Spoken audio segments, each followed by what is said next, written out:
네, 예, 이제 발표 시작해 주시기 바랍니다. 네. 네, 안녕하십니까. 저는 지구조 연구단에서 지형 분석과 연대 측정을 맡고 있는 김동은 박사라고 합니다. 우선 이렇게 바쁜 시간을 내주셔서 참석해 주신 분들께 감사하다는 말씀을 드리고 싶습니다. 그리고 지금까지 제가 했던 연구 성과들을 많은 전문가분들 앞에서 발표를 할 수 있게 되어서 영광으로 생각하고 있습니다. 네, 그럼 바로 발표를 진행을 하도록 하겠습니다.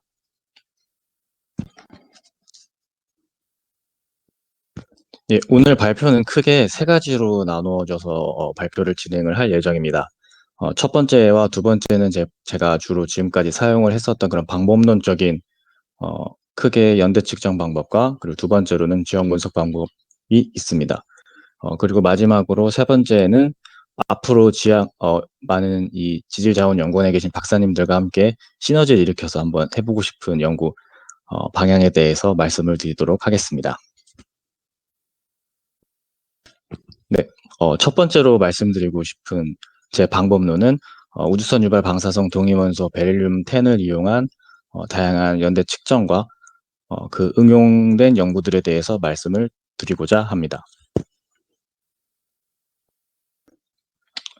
예, 옛 속담 중에 10년이면 강산도 변한다는 말이 있습니다.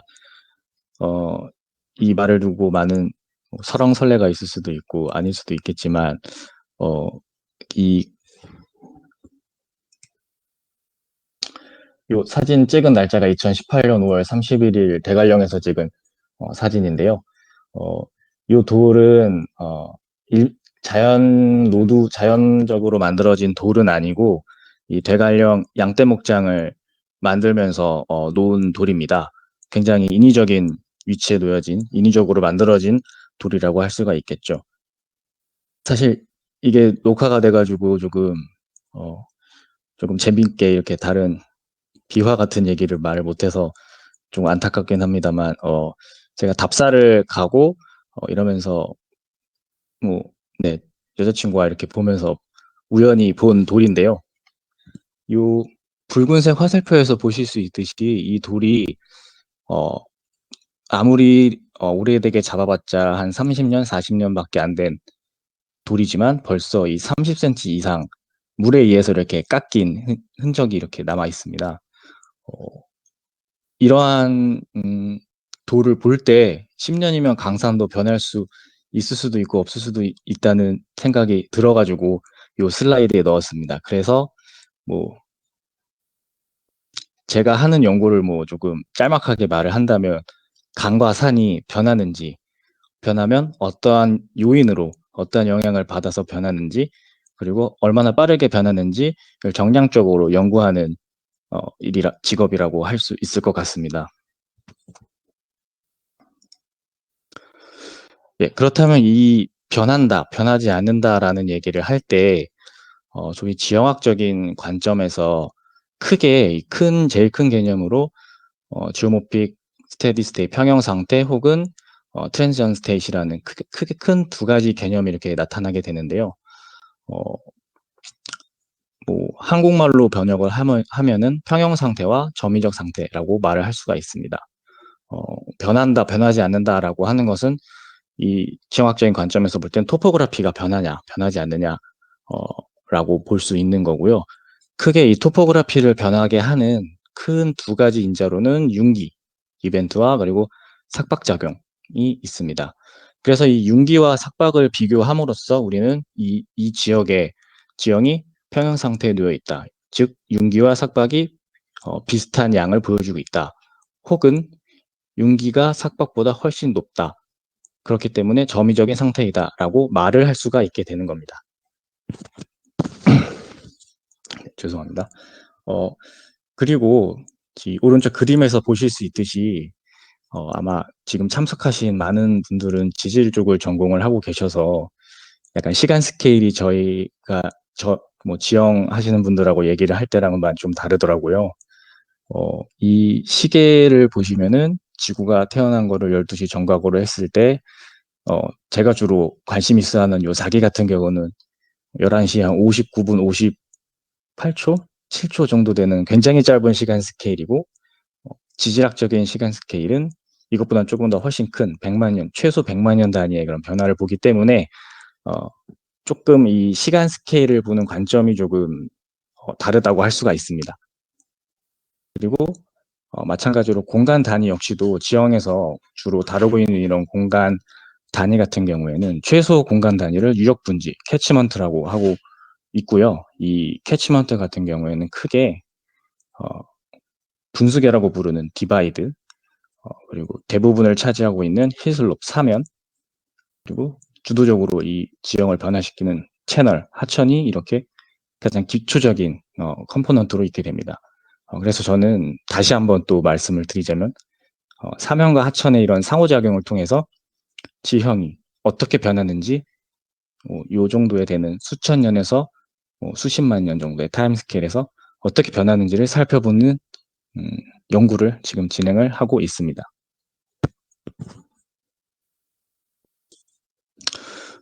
이 그림에서 보시면은 어떤 정량적인 연대 측정을 하기 위해서 굉장히 많은 방법론들이 있는데요.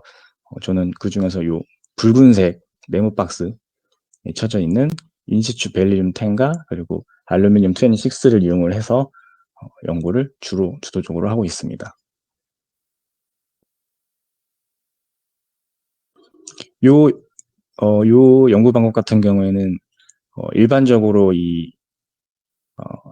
약 200만 년 정도까지의 시간 범위를 안정적으로 이렇게 할 수 있기 때문에 4기 연구를 하는 데 있어서 굉장히 많이 사용이 되고 있는 연구 방법입니다. 네, 요 장에서는 간단한 원리를 말씀드릴 건데요. 굉장히 자세한 좀 더 전문적인 건 최일의 박사님께서 설명해 주실 겁니다. 네, 어, 일단 우주에서 날아오는 이런 우주선이 지구 대기와 충돌을 하게 되면은 세컨더리 파티클 혹은 세컨더리 커즈밍 레이를 만들게 되는데요. 이 세컨더리 커즈밍 레이가 어, 대기에 있는 산소 분자와 충돌을 하게 되면 대기 베릴륨을 만들게 되고요. 그리고 광물에 있는 SiO2에 있는 O2를 때리게 되면은 인시추 베릴륨 10이 만들어지게 되는 것입니다. 저는 주로 석사, 박사 학위를 할 때 이 인시추 베릴륨 10을 이용한 연구들을 진행을 했었고요.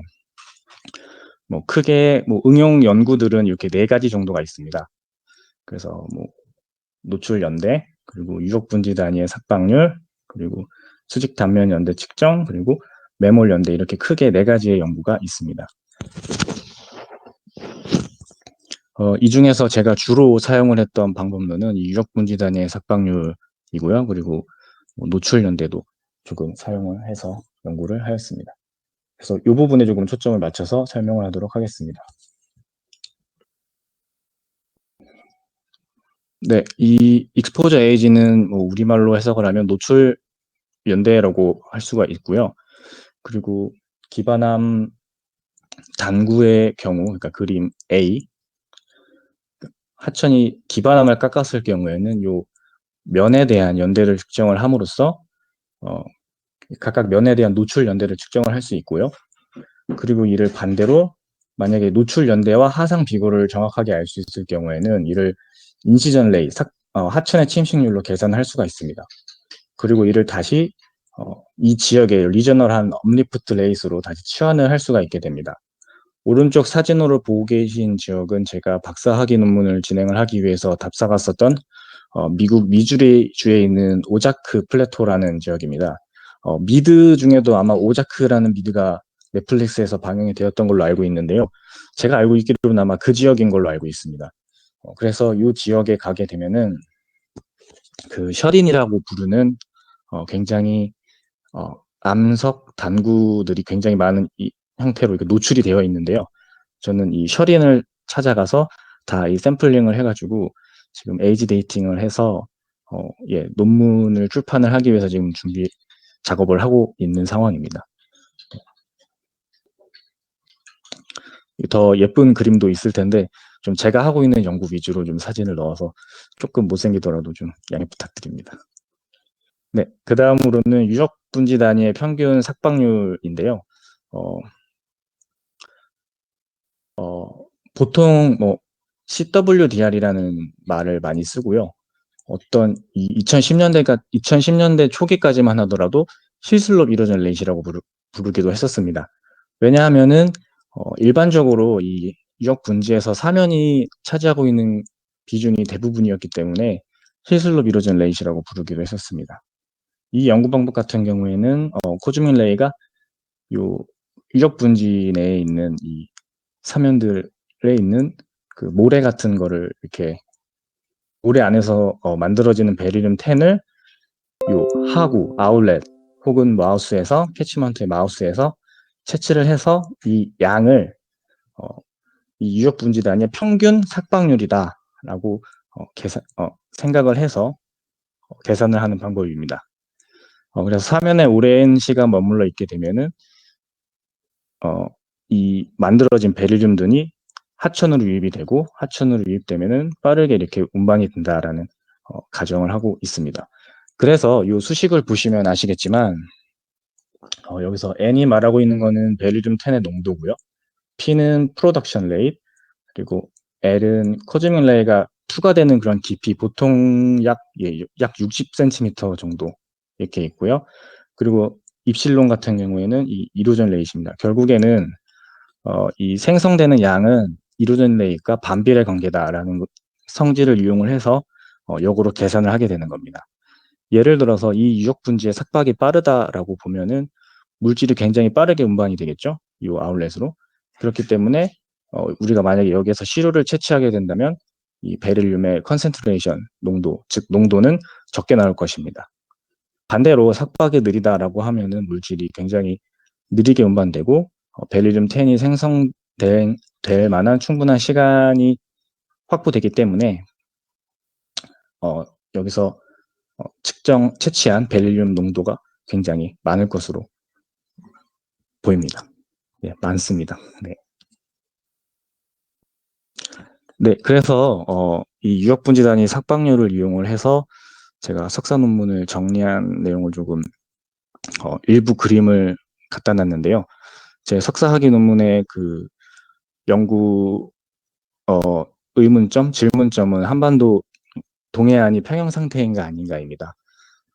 일반적으로 많은 이런 단구 연구들이 굉장히 많이 진행이 된 동해안을 따라서 근데 삭방률에 대한 연구는 아마 제가 알고 있기로는 진행이 되지 않았습니다. 그래서 아까 제가 거의 첫 번째나 두 번째 슬라이드에서 말씀드렸다시피 평형 상태인가 아니면 점유적 상태인가를 판별하기 위해서 저는 하한 당구가 많이 연구되어 있는 지역을 기준으로 그 주변 지역, 되도록이면 그 지역, 그리고 만약에 여건이 충분하지 않다면 그 주변 지역을 대상으로 해서 삭방률 데이터를 수집을 하였습니다. 그래서 이 오른쪽 그림에서 볼 수 있으시듯이 죄송합니다.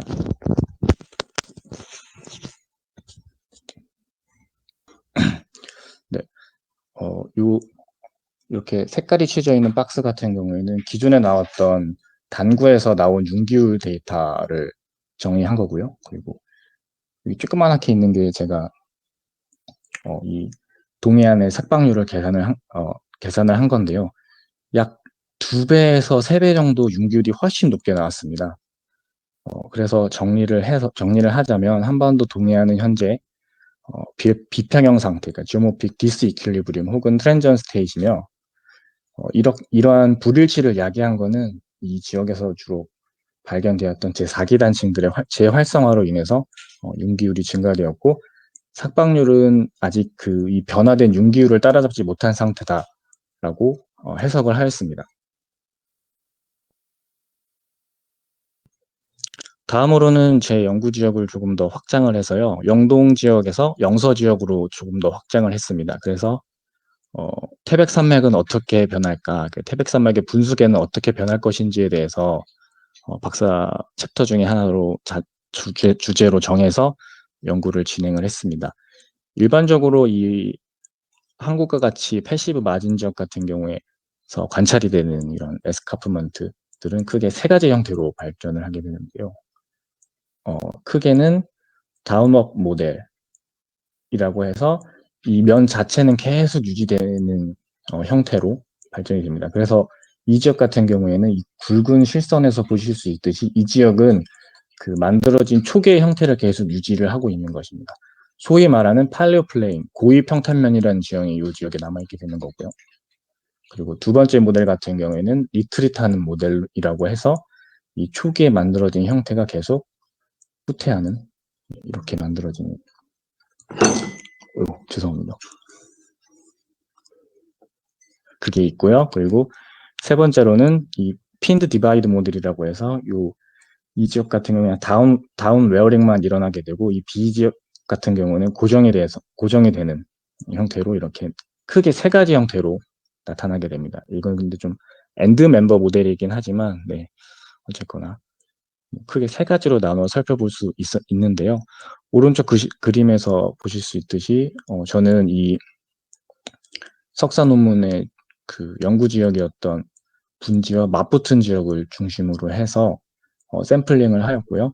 그리고 여기서 보실 수 있듯이 약간의 공간적인 남북 방향의 차이가 조금 있었고 동서 방향의 차이가 조금 있었습니다. 크게 살펴보시면 동서 방향으로는 이쪽 같은 경우 엄청나게 삭방률이 이쪽에 비해 훨씬 높은 모습을 보였고요. 그리고 이쪽 같은 경우에는 이쪽이 조금 높기는 하지만 그렇다고 막 엄청 이 위지역처럼 엄청 크게 큰 차이가 나지는 않았습니다. 그래서 저는 이 해석을 이 리트릿을 하지만 이 리트릿이 평행하게 계속 리트릿 되는 게 아니라 이 남서 방향으로 이 방향으로 크게 리트릿이 일어나고 있고 지금은 이 지역에서 굉장히 크게 리트릿이 일어나고 있지만 후퇴가 일어나고 있지만 이 지역으로 좀 그런 시그널들이 갈 것이다라고 보았습니다. 다음으로는 이 유역 분지 단위의 평균 삭방률에서 한 번 더 응용을 한 것인데요. 이것은 아까 제가 보여드렸던 슬라이드인데 이 그림에서 보시면 이 산사태가 일어나게 됩니다. 아까 말씀드렸다시피 이 투과되는 깊이 자체가 약 지표로부터 약 60cm 정도에서 베릴륨이 많이 만들어진다라는 가정을 하고 있기 때문에 이렇게 60cm보다 좀 더 깊은 곳에서 한꺼번에 이렇게 매스 무브먼트가 일어나는 랜드슬라이드 같은 경우에는 베릴륨 10이 충분히 만들어지지 못한 그런 물질들이 유입이 돼서 삭방률을 과대 추정시킬 수가 있습니다. 저는 이런 아이디어에서 출발을 해서 반대로 그렇다면 이 산사태가 엄청난 큰 규모의 산사태가 일어나면 얼마나 이 삭방률에 영향을 미칠지를 연구를 하기 위해서 네팔로 답사를 가서 연구를 진행을 했습니다. 2012년 5월에 요 지역이 안나푸르나 사봉인데요. 이 사봉 주변에서 엄청 큰 규모의 그 산사태가 일어났습니다. 그래서 요 그림에서 보실 수 있듯이 자 포카라라는 그 네팔에서 두 번째로 큰 도시였는데요. 이 지역 일대가 사망자도 많이 생기고 재산 피해도 엄청나게 큰 재산 피해가 일어났습니다. 그래서 저는 이렇게 일어난 산사태가 과연 이 자연에서 볼 때 얼마나 큰 규모고 얼마나 자주 일어나는지를 살펴보기 위해서 답사를 갔고요. 그 답사를 가서 산사태가 2012년 5월 일어난 산사태로 인해서 퇴적된 그 모래와 그리고 그 이전에 퇴적된 것으로 여겨지는 곳에서 샘플링을 해서 그 삭방률을 비교를 했습니다. 그 삭방률을 비교한 게 이 표입니다. 파란색 화살표로 된 게 그 2012년 산사태 이전의 위치에서 샘플링을 한 거고요. 그리고 빨간색 네모 같은 경우에는 산사태가 일어난 이후의 삭방률 결과입니다. 이 연구 결과를 정리를 하면은 그렇게 큰 차이는 나타나지 않았습니다. 제가 이렇게 많은 지점에서 샘플링을 한 이유는 대표성을 조금 더 확보를 하려고 이 많은 지점에서 샘플링을 했는데요. 이 지점별로 이렇게 큰 널뛰는 이런 차이를 보여주기는 했지만 이 평균치를 내보면은 그렇게 큰 차이가 나지 않았습니다. 그래서 이 자연의 규모, 예를 들어 수천에서 수십만 년의 그런 시간 스케일에서 봤을 때 이 2012년 산사태 같은 경우에는 굉장히 낮은 규모고 자주 일어나는 이 산사태다라고 해석을 하였습니다.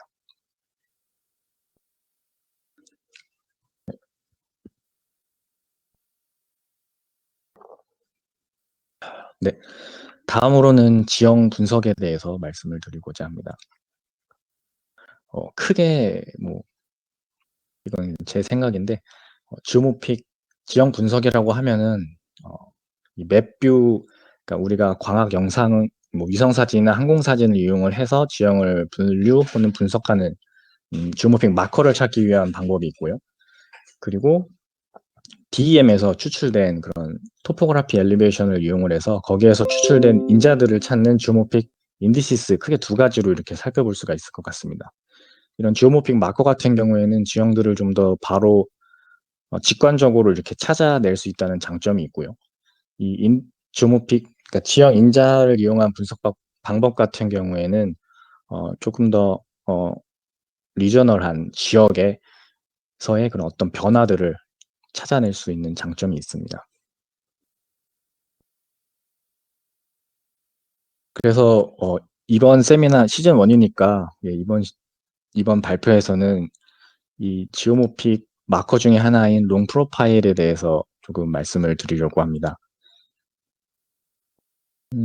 크게 저희가 활성단층 연구에서도 이렇게 좀 더 키라고 생각하는 종단곡선 분석에서 키라고 생각하는 게 이 천이점입니다. 천이점은 크게 이것도 엔드 멤버긴 하지만 크게 두 가지로 나누어서 살펴볼 수가 있는데요.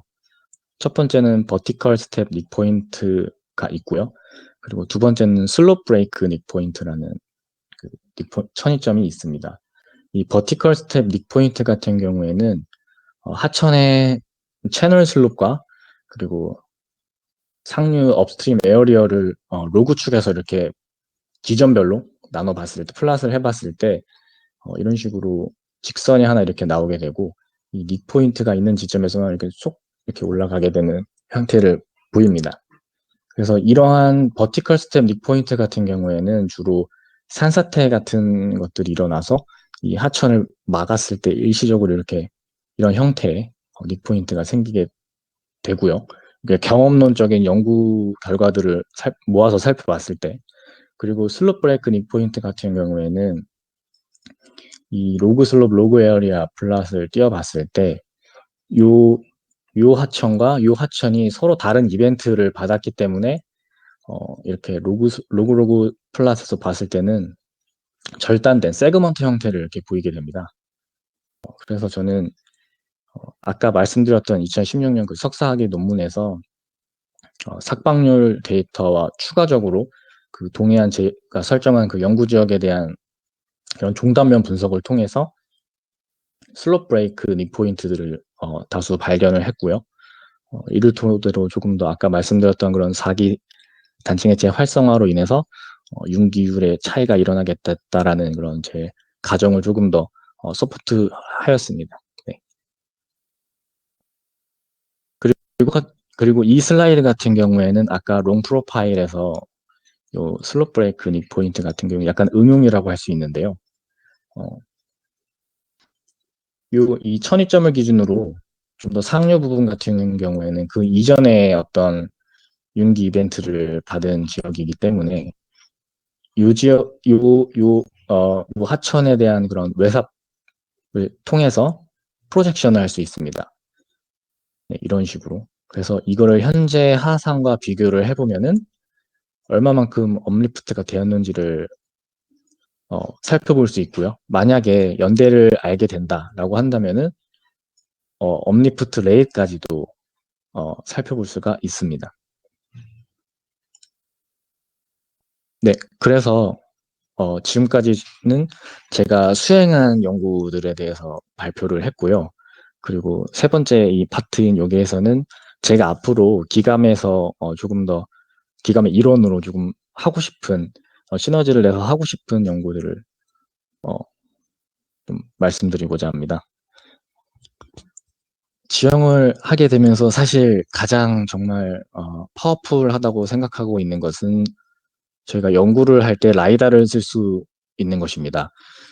왜냐하면은 그 이전에 뭐 10m나 뭐 5m의 DEM을 사용을 해서 지형 분석을 수행을 할 경우에는 특히 우리나라 같은 경우에서는 이런 지오모픽 마커들, 인디케이터들을 찾는 데 조금 힘이 들었습니다. 왜냐하면 다들 잘 아시겠지만 판의 내부에 있기 때문에 그 규모라든가 빈도 자체가 굉장히 액티브하진 않기 때문에 그 영향을 받는 지형 역시도 굉장히 작은 뭐 수미터의 그런 지형 변이, 수미터고 뭐 수십 센티미터의 그런 지형 변이들이 관찰이 되는데요.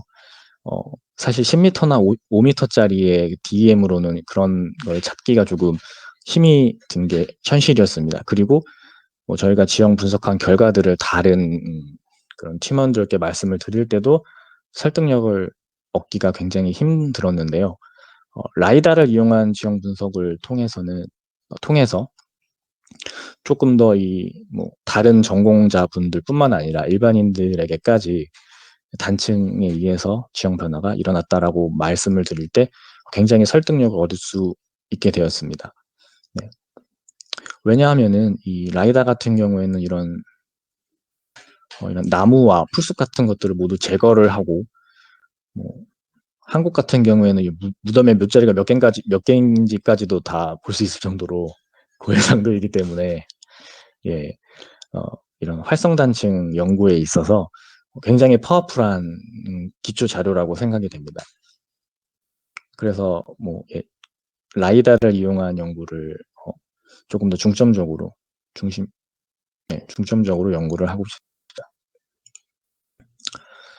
그리고 아까 말씀드렸던 종단 곡선 분석 방법 등을 이용을 해서 실제로 천이점 분석을 수행을 하고, 이러한 천이점을 이용을 해서 과거의 하상과 과거 하상을 복원을 해서 실제로 얼마나 융기가 됐는지 뭐 이러한 연구들도 같이 진행을 해보면 좋을 것 같습니다.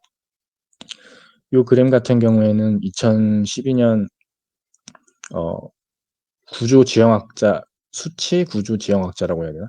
커비 앤 휘플의 2012년 논문에 나와 있는데요. 이 지역이 미국의 그 캘리포니아 샌안드리아 폴트 지역입니다. 그래서 이 연구 지역에 대한 지형 분석을 해서 상류와 하류의 닉포인트 분석을 해서 닉포인트를 찾고, 상류와 하류의 그 지형 인자, 하천이 얼마나 경사졌는지에 대한 그 인자들을 분류를 해가지고 이렇게 보여준 겁니다. 보시면은 약 두세 배 정도 차이가 나게 되는데요.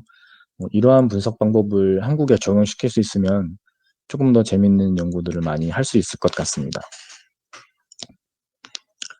그리고 이 세 번째는 마찬가지로 이 샌안드레아스 단층이지만 여기에는 이 왼쪽 그림에서 보실 수 있듯이 삭방률도 이렇게 얻었습니다. 이 단층을 기준으로 해서 왼편에 있는 부분과 오른편에 있는 이 유적 분지들의 대상으로 해서 삭방률 샘플을 채취를 하고요.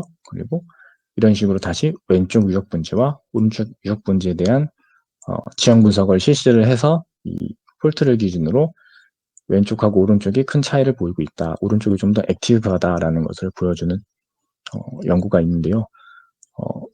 이런 연구도 마찬가지로 만약에 우리나라에서 적용을 해본다면 재미있는 연구 결과를 얻을 수 있을 것 같다고 생각을 하고 있습니다.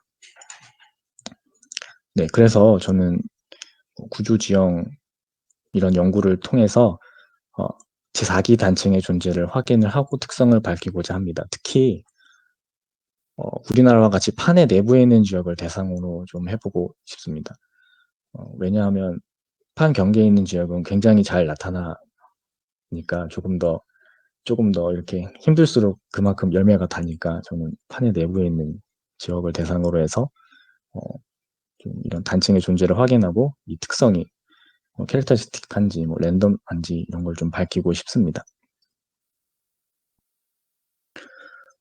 그리고 마지막으로는 약간 이건 몽골 지역을 대상으로 한 건데요. 고려대학교 이초희 학생이 이번에 논문 퍼블리시를 한 건데 제가 여기서 약간 좀 도와줘서 티를 내고 싶어서 넣었습니다.